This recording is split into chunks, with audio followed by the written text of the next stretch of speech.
If you're planning a first-time trip to Ireland, this is the itinerary you're gonna want to steal. Ireland is one of the most captivating destinations in the world, and it can be hard to narrow down which stops to put on your 10-day trip.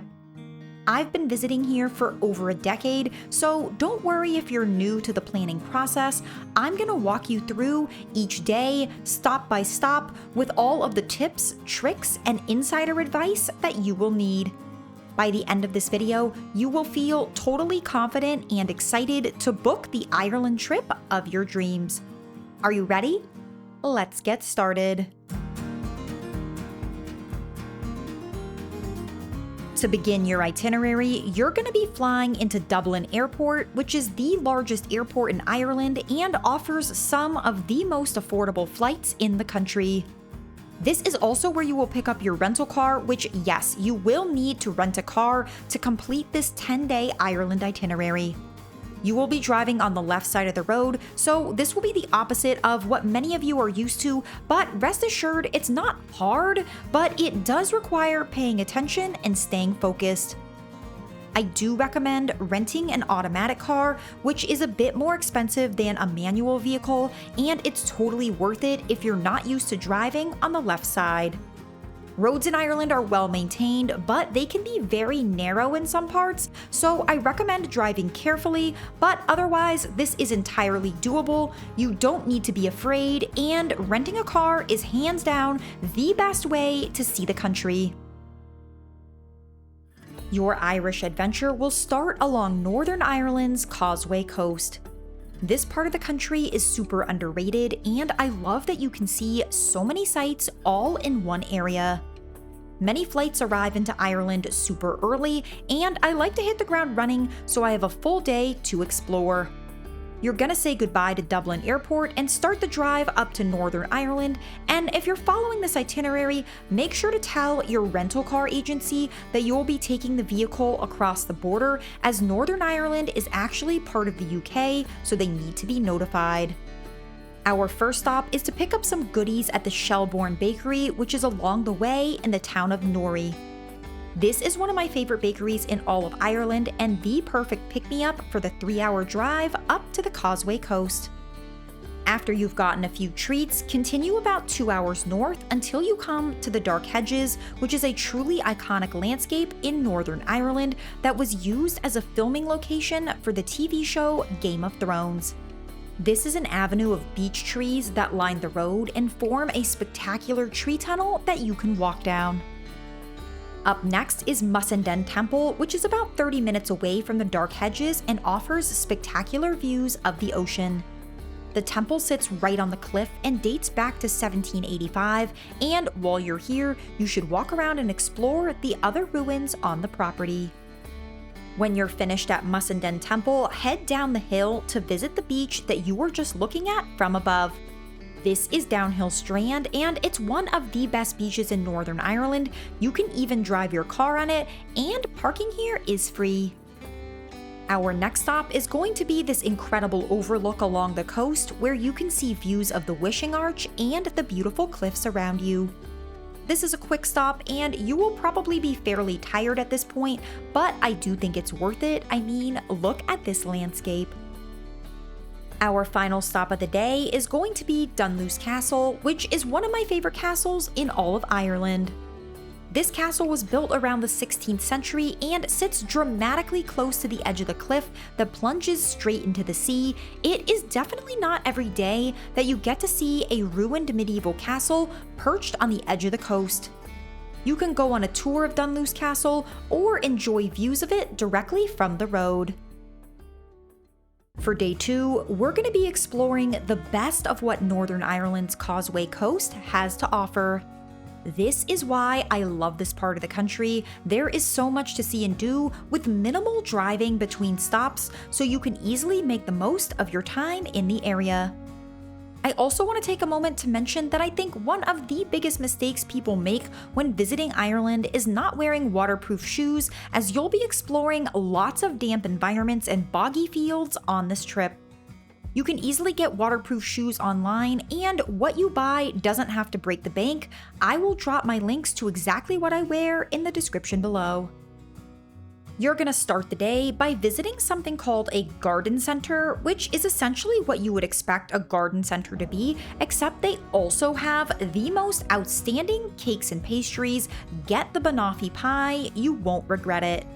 Garden centers are very popular in Northern Ireland, and I recommend visiting Creative Gardens, which is near Bushmills. Next up is Giant's Causeway, which you have probably seen photos of as it's one of the most iconic and popular places to visit in Northern Ireland. This incredible landscape was created by an ancient volcanic eruption that resulted in over 40,000 interlocking basalt columns. Now, this site is always open to the public and never closes, but what does close is the museum on property and the shuttle that takes you down to the bottom.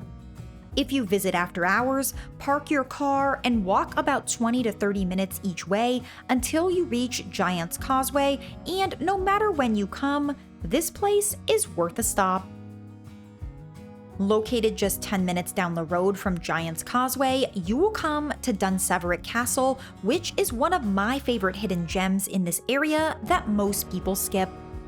This castle was first fortified in the 5th century.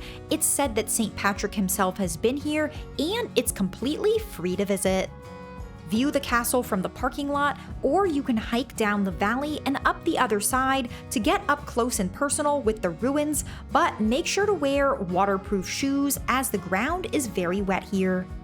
This is easily one of the most crumbled ruins on the itinerary, but still one that I find myself returning to each and every trip. Your next stop is the nearby Ballantoy Harbor, which was used as a Game of Thrones filming location, but even if you haven't seen the show, it's definitely worth a visit. You will descend down a steep winding road and will come to a waterfront filled with sea stacks, tide pools, and rocky islands.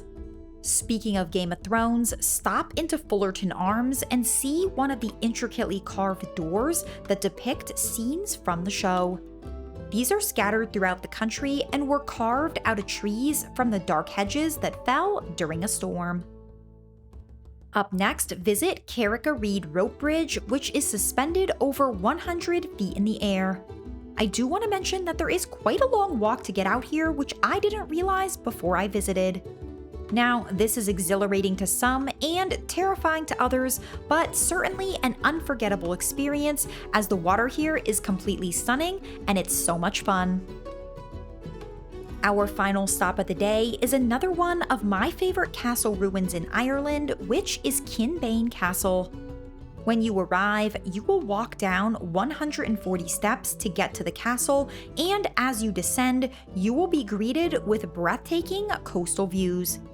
Keep in mind that these steps are quite steep, so conserve your energy because walking back up is definitely the hard part.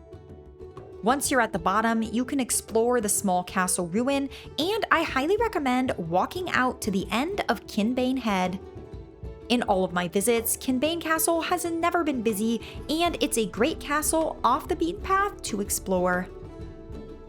For the first 2 days of your Ireland itinerary, I recommend staying somewhere in the area around Bushmills or Coleraine for the most convenient location between all of the stops that I've shown you along the Causeway coast. Day 3 marks the beginning of what I like to call the driving portion of this itinerary. Yes, we've been doing lots of driving every day, but starting from today, we are going to be doing even more and through cute small towns and beautiful landscapes across the west and south of Ireland. Our first stop of the day is to visit some sites in County Sligo during our drive down to the south. This is a beautiful and entirely underrated area of Ireland. I recommend stopping at Gleniffe Horseshoe, Classybon Castle, which can only be viewed from the road, and Benbulben for some beautiful views. About 2 hours south of Sligo, you will come to the Burren, which is one of the most insane landscapes. It will make you feel like you're on another planet. It's full of exposed limestone and is home to around 70% of Ireland's 900 native plant species. Our next stop is the Cliffs of Moher, which means yes, you have finally made it to Ireland's most iconic and famous location. Even if you don't usually like seeing the really touristy attractions, the Cliffs of Moher should definitely be on your list.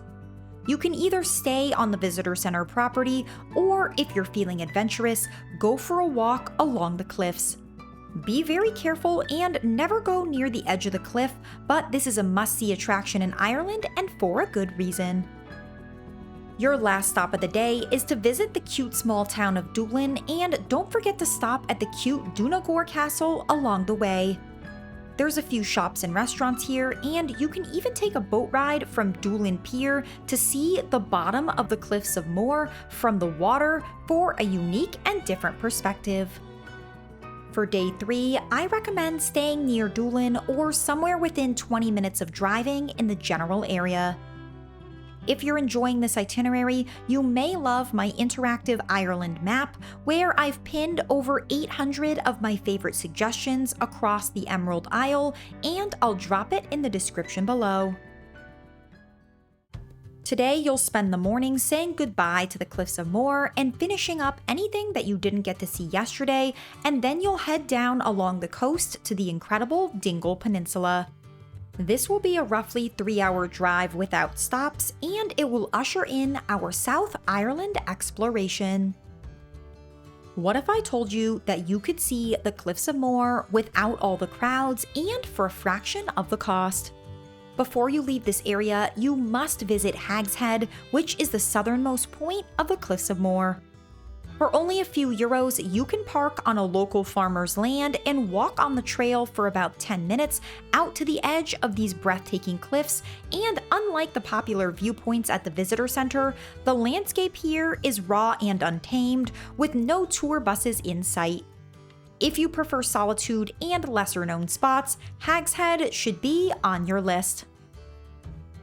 Continuing along your drive down south, you will pass through Limerick, and while you're here, I recommend stopping at Grangestone Circle, which is over 4,000 years old. This is the largest of its kind in Ireland, and whether you love the series Outlander or are just obsessed with history and cool things, this stone circle is worth a visit. Your final stop of the day as you arrive onto the Dingle Peninsula is to drive Connor Pass, which is the highest mountain pass in Ireland. The views from this drive are breathtaking, and the steepest part of this road weaves its way around sharp cliffs and lakes, so it really isn't for the faint of heart. There's also parts of this drive where 2 cars cannot pass, as there is only enough room for 1 car at a time. You really do have to focus on the road and be ready to stop at the wider sections.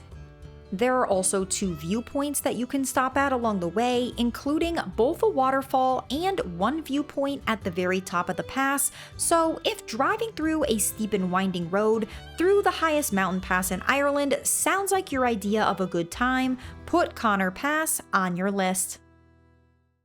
Day 5 will be all about exploring the rugged beauty of the Dingle Peninsula and driving along the Wild Atlantic Way, which runs along the western Irish coast.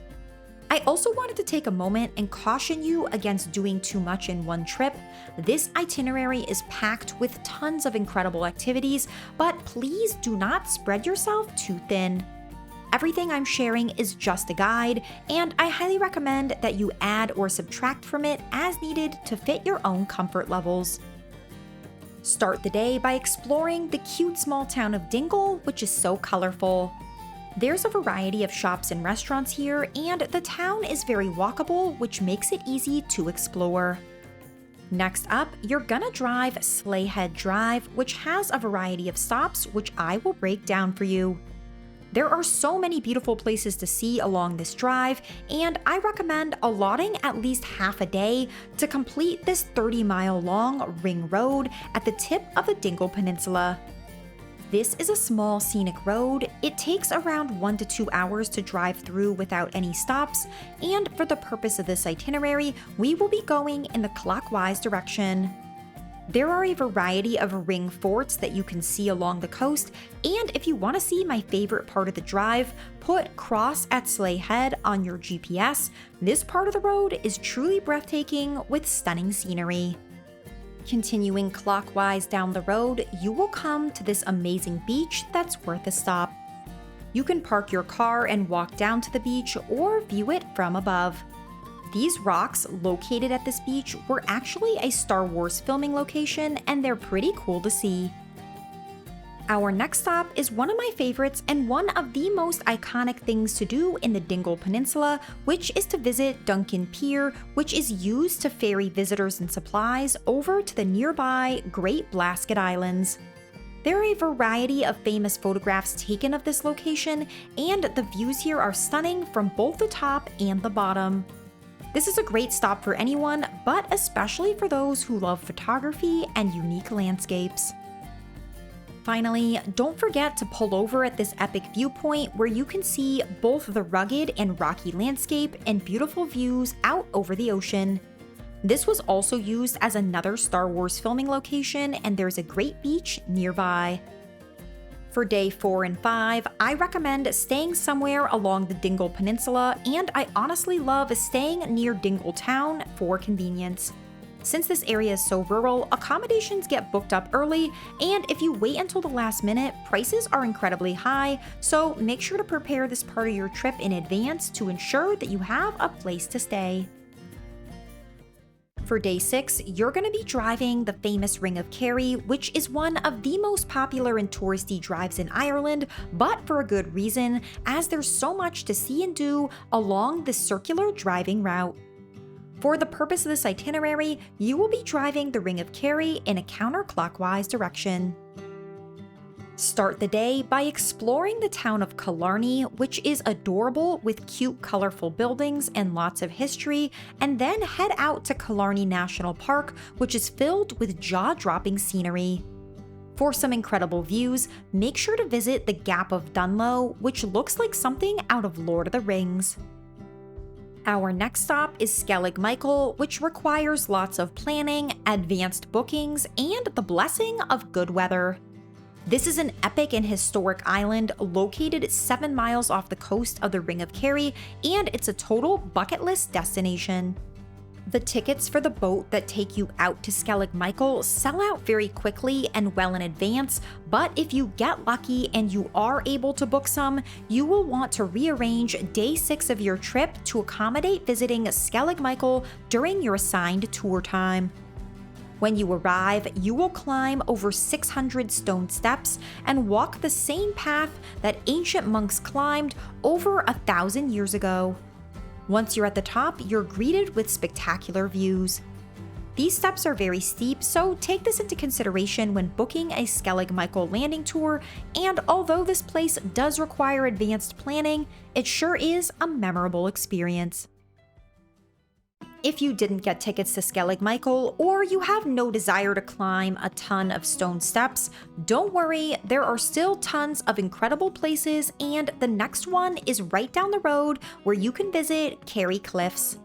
This is the nearest point on the mainland where you can view the Skellig Islands, and the cliffs stand over 1,000 feet tall, making for some pretty breathtaking scenery. Continuing just 5 minutes down the road, you will come to this amazing cliff viewpoint. There isn't much to do here, but I think the views are amazing, and I didn't want you to miss out on the opportunity to pull over and take a photo. Our next stop is St. Finian's Bay, which is a beautiful sandy beach with stunning water and great views. This is a fantastic place to stop for lunch and offers another great viewpoint of the Skellig Islands. Another memorable place to stop for photos is the Scariff Island viewpoint as you continue along the Ring of Kerry in a counterclockwise direction. The views here are truly stunning. Our final stop of the day is the cute village of Sneem, which is home to all of these colorful buildings and tons of Irish charm. This is a great place to walk around, grab some food, and wind down after a busy day exploring the Ring of Kerry. Welcome to day 7, where we are going to be driving the Ring of Beara, which is an incredible scenic coastal driving route in Ireland that you've probably never heard of. This is the neighboring peninsula to the south of the Ring of Kerry, and it's totally wild and off the tourist trail. The roads are smaller, you probably won't be seeing any tour buses of people, and your phone service will be delightfully spotty. Our first stop of the day is to visit the adorable town of Kenmare, which is situated between the Ring of Beara and Ring of Kerry peninsulas. Although this town is along the tourist trail, it maintains its low-key charm and quaint feel, and there are so many great shops and restaurants to walk around before you head out to the more rural parts of this drive. About 30 minutes down the road from Kenmare, traveling in a counterclockwise direction, you will come to Urag Stone Circle, which is easily my favorite stone circle in all of Ireland. This is a huge hidden gem, not many tourists visit here, and you really can't beat a majestic stone circle that's over 3,500 years old, set in the most incredible landscape with a waterfall in the background. I mean, wow, look at this view. Our next stop is the colorful town of Ardgroom, and while I recommend stopping in the town itself, you should also make time to visit Ardgroom Stone Circle. You're gonna have to walk through boggy farmland to access these standing stones, so make sure to wear waterproof shoes, but when you arrive, it is so worth it. I personally think that Ireland is home to some of the best standing stones in the world, and this is the perfect stop for fans of the Outlander series or anyone who loves history in general. Just 10 minutes down the road, you will come to Iries, which is a tiny, colorful village along the Beara Peninsula. I suggest a stop to walk around the narrow streets and pop into a cozy cafe or pub. The drive from Iries to our next stop, which is Dooneen Scenic Viewpoint, is some of the best in all of Ireland. This part of the coastline is rugged with narrow roads and jaw-dropping scenery. The Dooneen Viewpoint is a great place to pull over and explore some of the cliffs located on the Beara Peninsula. Our next stop is to take a ride on the Dursey Island cable car, which is the only cable car in all of Ireland and the only cable car that crosses open seawater in all of Europe, which makes it super unique. It's located at the very end of the Beara Peninsula. You cannot pre-book the journey, and it's cash only, so you have to show up money in hand for a truly local experience. It takes about 15 minutes to cross, and you're going to be over 80 feet in the air. Once you arrive, explore Dursey Island, where you can go hiking, bird watching, or just enjoy the views. This is the only cable car of its kind in both Ireland and Europe, which makes it a truly unforgettable hidden gem experience. Finally, end the day by visiting this bustling port town that is so charming and makes a great place to grab dinner after a wonderful day exploring the Beara Peninsula. For Day 6, your Ring of Kerry Day, and Day 7, your Ring of Beara Day, I highly recommend staying in the town of Kenmare or around the general area, as this town is located in between both peninsulas and will make for a really convenient base for these 2 days. Day 8 will introduce the slower part of this trip, which will give you a chance to unwind and immerse yourself in local Irish culture. Now, don't get me wrong, there will still be driving for the rest of this itinerary, and it won't be quite as much as the other days, but this is a road trip after all. Start the day with an hour-and-a-half drive from Kenmare to the cute small town of Cobh. This place feels so magical, like you've stepped into a movie set, and it's so much fun to explore. My favorite thing to do here is to go take photos of the Deck of Cards houses, which are a series of 23 brightly colored homes that feel like they're almost stacked on top of each other along a steep hill. There's also a lot of Titanic history in Cobh, so make sure to stop at the Titanic Museum. Don't forget to visit the church high up on the hill and walk along the waterfront where you can take in the maritime atmosphere. Our next stop is located 1 hour to the north of Cobh and is going to be your introduction to Ireland's ancient East, where we will be seeing lots of castles.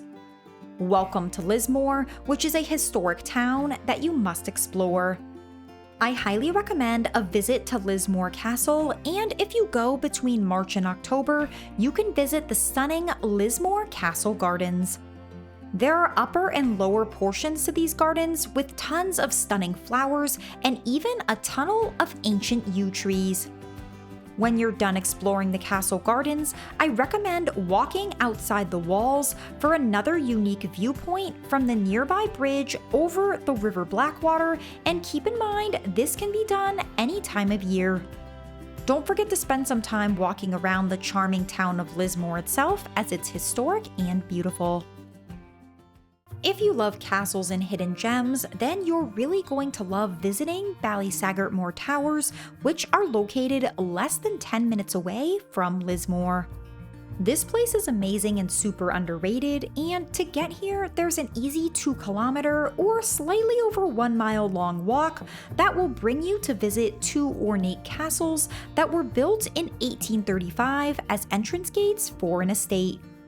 One is actually a bridge with towers on both sides, and the other is this incredible Gothic structure that is so unique. It can take around 30 to 40 minutes to complete this walk without stops, but I often spend much longer here as the castles are incredible and it's never busy. Our final stop of the day is to drive through an incredible mountain pass heading north, which has the most breathtaking views. I highly recommend a stop at the Bailoo viewpoint, which will allow you to take in the nature of the surrounding area, and you can also stop and walk around at some local religious historic sites. This day is going to be all about exploring some of the best castles and ruins in Ireland while enjoying some cute small towns. You're going to start the day in the town of Cashel, which is one of my personal favorite towns in Ireland that I find myself returning to year after year. One of my favorite bakeries is the Bakehouse, and it's worth a stop to pick up some goodies to enjoy while walking around the town and exploring all of the local shops. You can easily walk to our next stop, which is the Rock of Cashel, which towers over the city. Now, I'm gonna be honest, this is one of the more popular sites on this list, but I still feel like tons of people visiting Ireland don't know about it and head to the usual destinations, so I really wanted to emphasize how great this place really is so you don't skip it. There is a fee to enter, or you can walk around the outside for free, including entering a local sheep field for a spectacular view of the outside of Rock of Cashel. If you're visiting during the off-season or shoulder season, this area shouldn't be crowded at all. Our next stop is Hoare Abbey, which is located just a short walk away from Rock of Cashel, and although they're right next to each other, these are two completely different experiences and you should for sure visit both of them. To get here, you will have to walk through a field that's usually filled with cows before you're greeted with the mystical ruins, and I must say that even in high season, I never see a lot of people here, and either people don't know about it or they don't take the time to visit. You can also see some unique views of Rock of Cashel from here, and the ruins of Hoare Abbey are both gloomy and beautiful, the perfect spot to experience while in the area. Would you believe me if I told you that you could visit a Swiss cottage right here in Ireland? Well, you can, and it's located just 20 minutes away from the town of Cashel. The Swiss cottage was built in the early 1800s and was intended to be reminiscent of countryside life. It's a unique and peaceful place to visit, and you can tour the inside or just walk around on the outside. Finally, I recommend stopping at the nearby town of Cahir for an afternoon stroll, and while you're here, make sure to explore Cahir Castle, which is one of the largest and best preserved castles in Ireland. It's also been used as a film site for many movies and TV shows, and is an all-around great way to end the day exploring Ireland's ancient East. For day 8 and 9 of this itinerary, I recommend staying somewhere in or around the town of Cashel. This is a great base for exploring without having to move accommodations every night. For your final day in Ireland, you should get the day started bright and early, as we're gonna explore one last nature area before you head into Dublin, where you will fly out tomorrow. We're gonna begin the day by visiting Rock of Cashel, which is about 50 minutes north of Cashel and only a short drive off the highway. This place is completely free to visit, and you can easily spend 30 to 60 minutes here just exploring the ruins, which are over 2,000 years old, and enjoying views of the countryside. It does take a little bit of time to climb to the top, so factor that into your itinerary, but otherwise, the Rock of Cashel is incredibly underrated and never crowded, making it a great stop on your Ireland road trip. Our next stop is about an hour away towards the east, but so worth it. Welcome to Glendalough, which is a stunning valley featuring an early medieval monastery. This area is popular for a reason, and it's truly so beautiful. You can drive around, walk, or go on a hike. Our next stop is Ballinasloe Woods, which is just a short 20-minute drive through the mountains from Glendalough. This is a beautiful 2.3-mile loop trail through the woods that look like they are out of Grimm's fairy tales. Seriously, this place is truly unforgettable. Of course, you can choose to walk as much or as little of the trail as you like, but it's worth a visit, especially if you like magical things. Whatever you do, make sure to stop at the Lugh Tay viewpoint and enjoy the sweeping vistas of the mountains and the lake below. Spend the rest of the day exploring Dublin, which is a great place to finish up any remaining souvenir shopping because there are so many great shops and restaurants. I personally do not recommend spending too much time in Dublin, as the beauty of Ireland lies outside of the city, as you have seen on this itinerary. A half day or even just an evening in Dublin is the perfect amount of time for a quick visit and to see some of the popular sites. For your final night in Ireland, I recommend staying somewhere near Dublin. I often stay in the Wicklow area, which is just about 1 hour away from Dublin Airport, as accommodations in the city centre can get very expensive. I would say anywhere within a 1-hour drive of the Dublin Airport would work great on your last night, depending on your departure time. And there you have it. 10 unforgettable days in Ireland, perfectly planned for first-time travelers. From stunning scenery, remote villages, and ancient castles, this itinerary truly has it all. I hope this video has inspired you to book that ticket and start your own Irish adventure. If you have any questions or tips of your own, drop them in the comments below, and please don't forget to like, subscribe, and hit that notification bell, and I'll see you next time.